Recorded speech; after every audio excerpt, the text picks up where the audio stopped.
ജീവിതത്തിൽ എപ്പോഴെങ്കിലുമൊക്കെ മടി പിടിച്ച് ഒന്നും ചെയ്യാനാവാതെ ഇരിക്കുന്ന അവസ്ഥ നിങ്ങൾ അനുഭവിച്ചിട്ടില്ലേ? ഈ മടിയെ മറികടക്കാൻ നമുക്ക് എന്തൊക്കെ ചെയ്യാനാവും? ആദ്യമായാണ് ഈ ചാനൽ കാണുന്നതെങ്കിൽ ഒന്ന് സബ്സ്ക്രൈബ് ചെയ്ത് സപ്പോർട്ട് ചെയ്യണേ.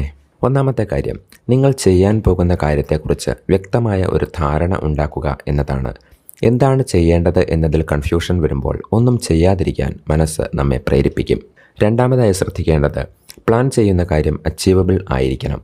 അൺറിയലിസ്റ്റിക് ഗോൾ ആണ് സെറ്റ് ചെയ്യുന്നതെങ്കിൽ എന്ത് ചെയ്തിട്ടും ഒന്നും നേടാനാവുന്നില്ല എന്ന അവസ്ഥ വരികയും അത് മുന്നോട്ട് പോകാനുള്ള നിങ്ങളുടെ ഊർജത്തെ കുറയ്ക്കുകയും ചെയ്യും. മൂന്നാമത്തെ കാര്യം, നിങ്ങൾ ചെയ്ത് പൂർത്തിയാക്കിയ കാര്യങ്ങളെക്കുറിച്ച് ഇടയ്ക്കിടെ ചിന്തിക്കുകയും അവ നന്നായി ചെയ്തതിന് സ്വയം അഭിനന്ദിക്കുകയും ചെയ്യുക എന്നതാണ്. ഇത് മടി പിടിച്ചിരിക്കാതെ കൂടുതൽ കാര്യങ്ങൾ ചെയ്യാനും കൂടുതൽ വിജയങ്ങൾ നേടിയെടുക്കാനും നമ്മെ പ്രേരിപ്പിക്കും.